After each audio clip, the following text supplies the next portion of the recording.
Caros amigos aqui do canal Via Romana, como vão? Eu sou o professor Rafael Queiroz, saudações! A fraude do programa Desenrola do governo PT é o que a gente vai falar nesse vídeo aqui de hoje.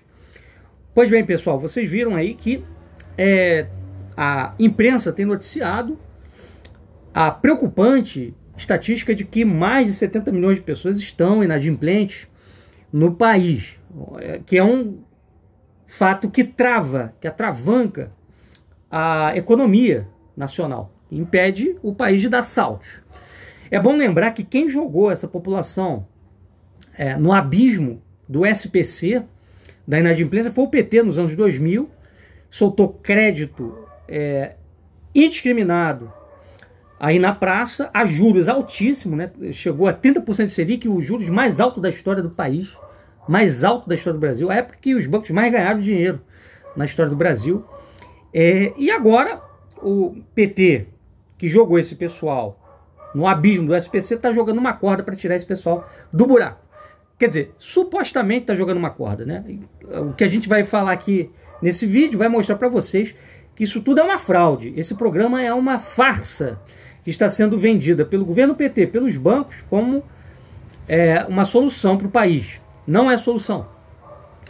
A imprensa também está vendendo isso daí, né? Porque a ela interessa legitimar esse governo que está aí, porque é um governo que serve aos bancos. Como foi o governo Bolsonaro também. É bom lembrar que na época do auge da pandemia, Bolsonaro deu 1 trilhão para os bancos, muitos negócios, pequenos comércios, lojas de médio porte faliram, restaurantes faliram, hotéis faliram, tá? Muitas pessoas foram mandadas embora. Por quê? O governo injetou dinheiro nos bancos em vez de injetar dinheiro nas empresas, como fez o Trump. Não é isso? E aí a empresa, para se safar, ela tinha que pegar empréstimo num banco, e às vezes as condições eram muito ruins, muito difíceis, juros altos, não valia a pena. Eu tenho inclusive um conhecido que trabalha naquela empresa Porto Seguro, né, de seguro, que me disse o seguinte: a empresa dele antes da pandemia tinha, onde ele trabalhava, o prédio, né, tinha mais de 200 pessoas trabalhando, hoje são 70. E o que aconteceu? Eles aproveitaram para enxugar o quadro de pessoal e jogar para os corretores, que antes faziam só a mediação entre o cliente e a empresa, tudo, até serviço de escritório. Então, para algumas empresas, também grandes empresas, foi favorável isso daí, né?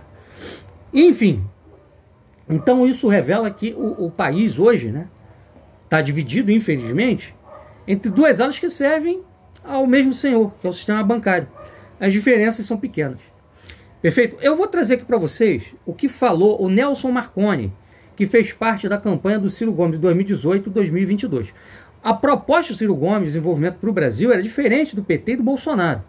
A do Bolsonaro era enxuga o Estado, neoliberalismo, reduz tudo, reduz direitos trabalhistas, sociais, né? Acaba com esse modelo de Estado de bem-estar social, diminui o tamanho do BNDES, desestatiza, privatiza tudo, né? Até o Saxida falou: se o Bolsonaro ganhasse, eles iam privatizar a Petrobras. Quer dizer, quem ia comprar a Petrobras? Né? A China, né? Ou os Estados Unidos. Quer dizer, o nosso petróleo ia ficar na mão aí muito provavelmente do comunismo chinês, né? Que o pessoal da direita diz combater. Que não combate coisa nenhuma, porque na época que o Bolsonaro estava aí, em 2019, a maioria dos leilões de campos de pré-sal foram feitos para a China. Então, fala que combate o comunismo, mas serve ao comunismo. A realidade é essa. Nem o PT chegou a fazer acordos tão amplos com a China como o Bolsonaro fez em 2019. Então, a proposta do Bolsonaro é essa, né? Trazer um novo ciclo de desenvolvimento através de captação de recursos privados que iam tirar o Brasil da paralisia econômica. E o projeto do PT é crescimento da economia, não via setor produtivo, mas via setor financeiro. Quer dizer, você paga a dívida das pessoas ali, você refinancia a inadimplência do pessoal aí que está no SPC, libera crédito, mas você não investe pesado em indústria nacional, produção. Aí alguns vão dizer: mas o Alckmin tem um projeto industrial, ele quer fazer aí a indústria 4.0 verde, né? Indústria verde no Brasil. Ora, meu amigo, para você fazer indústria decolar no Brasil, você tem que ter um projeto energético, você tem que aumentar a produção de energia no Brasil, tá? Porque hoje o parque energético brasileiro está defasado. Não preciso nem entrar muito nesses detalhes aqui, que vocês sabem disso. Quem acompanha o noticiário vê que quando tem alguma falta de chuva e tal, você tem que fazer o quê? Ligar a termoelétrica, etc. Né? Enfim, o nosso parque energético ele está defasado. Então você tem que ter um novo salto energético, produção energética no Brasil. E de imediato, não dá para você investir em energia limpa. Você tem que usar as fontes que você tem, as fontes sujas mesmo, como eles dizem. E para você fazer isso, você tem que enfrentar um ambientalista. Só que você tem uma ambientalista dentro do governo, que é a Marina Silva. Não tem como. Então você quer industrializar, né, fazer uma transição verde, né, que não está sendo feito em país nenhum também, né, diga-se de passagem. Nenhum país conseguiu levar isso adiante, colocar isso em prática. A Alemanha está aí, né, tá voltando a usar carvão de lignito, altamente poluente. Enfim, ninguém está fazendo, o Brasil vai fazer. E vai ter sucesso nessa industrialização, desse novo surto. Espera aí. Então, quer dizer, é uma coisa completamente surreal, não vai dar certo. Né? Então, o projeto do Ciro, na época, se diferenciava por isso, porque era um projeto que visava retomar o crescimento brasileiro, não pela via financeira, mas sim pela via produtiva. Então, vou falar aqui para vocês o que o Nelson Marconi explicou sobre esse programa Desenrola do PT, que é uma farsa, uma fraude. Por que é uma fraude? Ele vai explicar para a gente. Então, ele diz o seguinte, ele publicou isso no Twitter. Tá? Desde 2018, afirmamos que é necessário um amplo programa de refinanciamento de dívidas, muitas delas em função de juros altos e desemprego. Portanto, um programa nesses moldes é bem-vindo. Mas da forma como está feito, virou um grande negócio para os bancos. Explico a seguir. O desenho que propusemos tinha características bem distintas. Primeiro, considerava que as dívidas já eram compostas, fundamentalmente de juros sobre juros, e que se os credores recebessem uma parcela da dívida, seria um ganho, pois já não recebem quase nada. Para os devedores, então, nem se fala. A dívida constituída dessa rolagem sem fim poderia ser paga e as pessoas poderiam voltar a ter crédito, acesso ao mercado consumidor e fechar contratos como aluguel. Entendíamos que poderia haver um significativo desconto sobre a dívida, pois os bancos, como já dito, não estavam recebendo quase nada, e seria positivo para eles receberem algo. Além disso, a taxa de juros e o prazo de pagamento deveriam ser favoráveis à população endividada. Os bancos públicos induziriam, não forçariam, que é bem diferente, os privados a aderir. Os devedores poderiam refinanciar suas dívidas em qualquer banco, mas os bancos públicos ofereceriam descontos e taxas de juros vantajosas. As condições vantajosas levariam os devedores a migrar, via portabilidade, suas dívidas para eles, caso os bancos privados não oferecessem condições semelhantes. Assim, esperava-se a adesão, logicamente conversada, dos bancos privados ao programa. Todos ganhariam, devedores e credores, de forma negociada com todos. O que fez o governo Lula? Acordou com os bancos que, a cada real descontado no financiamento das dívidas, os bancos teriam desconto de R$1 no pagamento de impostos. Tá? É isso mesmo que você leu. Uma senhora renúncia fiscal que todos sabemos que precisam ser reduzidas. Essa é a pior renúncia fiscal que pode existir. Aqui sou eu que estou falando. Por quê? Uma coisa é você fazer renúncia fiscal de quem está produzindo, de indústria. Outra é fazer de banco. Fazer favorável a banco que não produz nada. Desculpa, não produz porra nenhuma no Brasil. Os caras ganharam 1 trilhão na pandemia, porra.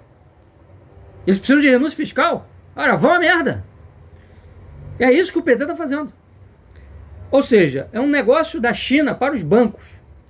E além disso, se o devedor não liquidar sua dívida refinanciada, o banco receberá de qualquer jeito. Aí é o Marconi falando. Porque o governo pagará por meio de recursos de um fundo garantidor, quer dizer, fundo tirado daquilo que nós, contribuintes, pagamos de impostos.